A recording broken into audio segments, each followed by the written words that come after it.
Hi, my name is Mark Mazzie, and I'm the curator of live animals with the Boonshoft Museum of Discovery. And today we're going to take you on a tour of the Discovery Zoo.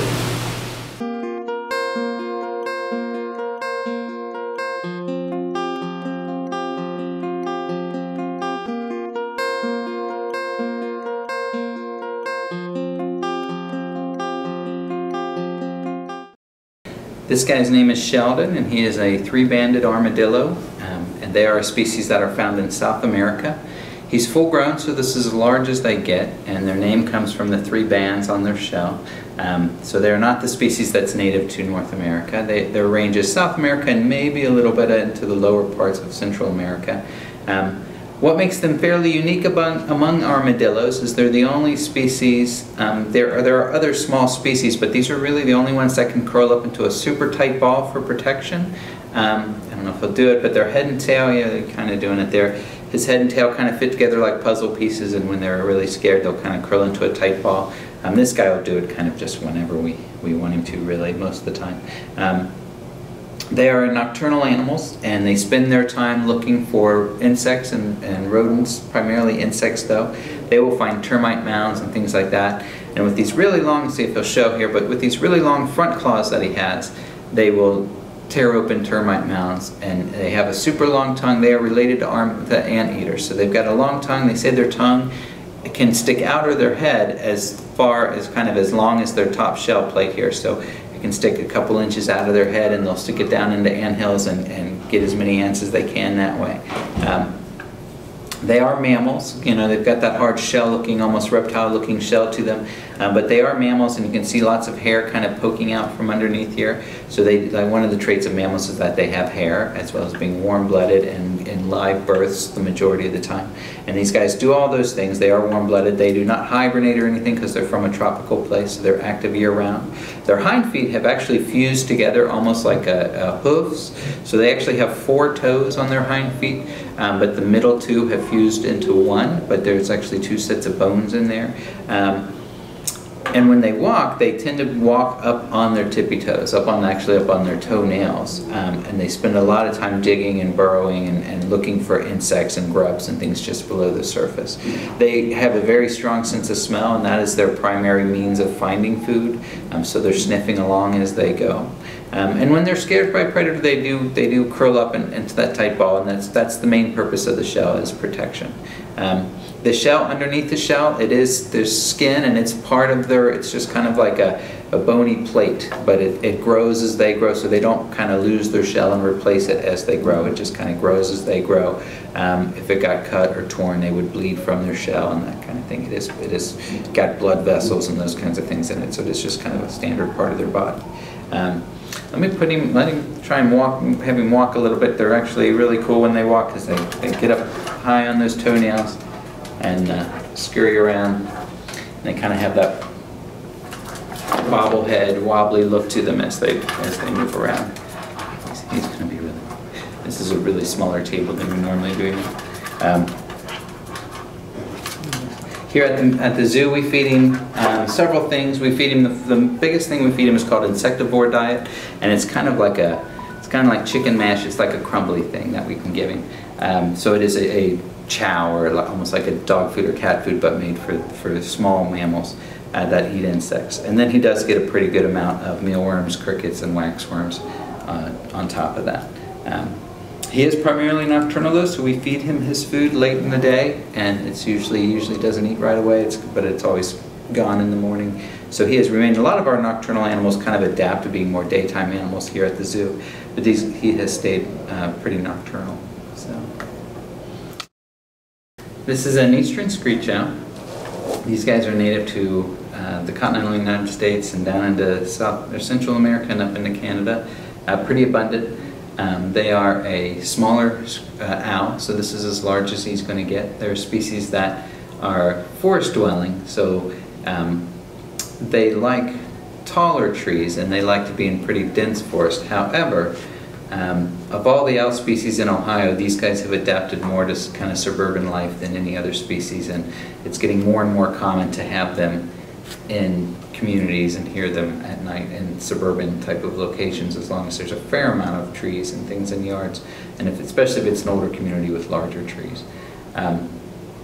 Fairly unique in the bird world in that they can come in two different colors. So this is what's considered to be a red-phased screech owl, and they're kind of this rusty red color. There is also a gray-phased screech owl, and it's like hair color, so you could have a nest of 3 baby screech owls, and 2 of them could be red-phased and 1 could be gray-phased or something like that. It just depends on the genetics of their parents. There is some regional emphasis to the colors, though. In the eastern and, in the northern United States, you tend to have more red-phased screech owls, and in the southern United States, you tend to have more gray-phased. And it has to do with the numbers being increased in the different regions, has to do with the trees that are found there, and the red-phased blends better with the bark on the trees and some of the species of trees we have in the northern United States, and gray phases tend to blend well and be better camouflaged in the southern United States. They're non-migratory, so they're here year-round. They even have, you can't really see it on this guy right now, but he's got feathers all the way down to the ends of his toes. So they don't hibernate, they don't migrate, they will hunt and be active even in the coldest nights of the year. Their diet is very seasonal, being a small owl. A few good-sized insects, large moths and katydids and things is a good meal for this guy. So in the summertime, they are eating mostly insects because they're plentiful and easy to catch compared to rodents. And then in wintertime, when the insects all go disappear and either hibernate or die off, these guys switch and they are eating primarily rodents in the winter months. They can go 2 or 3 nights in a row without eating, though, and in fact in the wild most owls do not make a successful kill every night, especially during the winter when they're hunting for rodents. So they can go without eating for a little while too.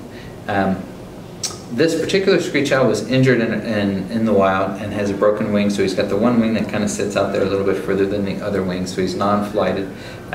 He is full grown. There's feather tufts on the ears, the other things that people ask a lot about with screech owls.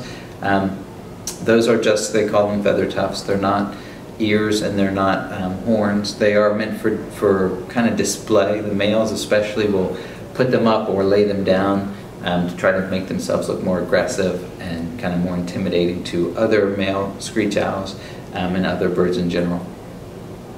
These guys, owls in general, are early nesters, so they start hooting in the really early winter, like January, February. They will start looking for mates, and their eggs typically hatch by the end of March, mid-March even. So they have their young really early compared to most other songbirds. Most other birds haven't really even started setting up nesting territories and nest sites by that point. Owls have very large eyes compared to the size of their skull, so an owl is always looking straight ahead. They can't move their eyes from side to side. They compensate for that by moving their whole head around much further than most other birds and mammals can do. And they have 14 vertebrae in their neck, which most birds do, but so they have a lot more. They have twice the number of bones in their neck, twice the number of vertebrae than mammals, and it's having that many and the articulation between all those that allow them to have a much larger range of motion with their head. Another neat thing about owls in general, and this holds true for screech owls, is that they've got on the tips of their flight feathers, the tips of their ends of their flight feathers are kind of frilled instead of being kind of a straight seam across. And when they fly, the air passes through them much easier and a lot quieter.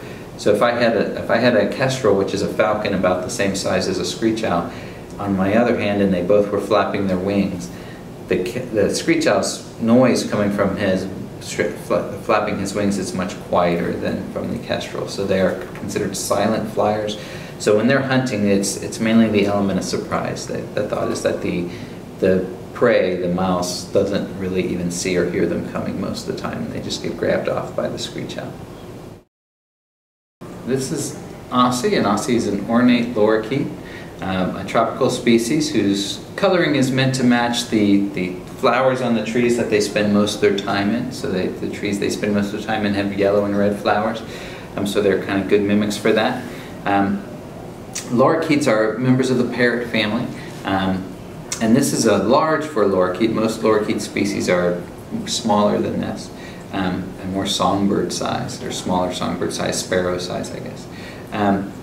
So he's a good size. He's getting grapes all over me. He tends to eat the soft padding of the grape, but not the skin of it. So he's always kicking some out. Lorikeets are brush feeders, so their tongue is almost like a sponge. And what they'll typically do in the wild is they stick their tongue into flowers and kind of soak up that nectar. So they are, most of the food that they're getting out of flowers, they will eat fruit, but in the wild, the majority of their diet is going to be nectar out of flowers. We actually get kind of a nectar and pour it over their food. That's kind of a sugar water nectar that you can make. It's made for hummingbirds and things. But so that's the big part of their diet. They are flock birds, so they do live in large flocks. So you will sometimes find flocks of 50 to 100 of these guys. So they're not really solitary animals. And like parrots, they're not as good at mimicking speech as most other larger species of parrots, but they will occasionally do it, and you sometimes get the individual that will do it. They are very trainable, though, in terms of not so much the speech. Their mouth parts just don't work as well for it, but they are very intelligent birds and can do different behaviors, and can be glove trained and shake and wave and those kinds of things. So they are very trainable birds. In the wild, their numbers have gone down over the years due largely to the pet trade, which has hopefully been improving and gotten under control more. But parrots in general and lorikeets specifically have suffered declines in their populations due to the pet trade and to the deforestation in the rainforest. I'm going to switch hands.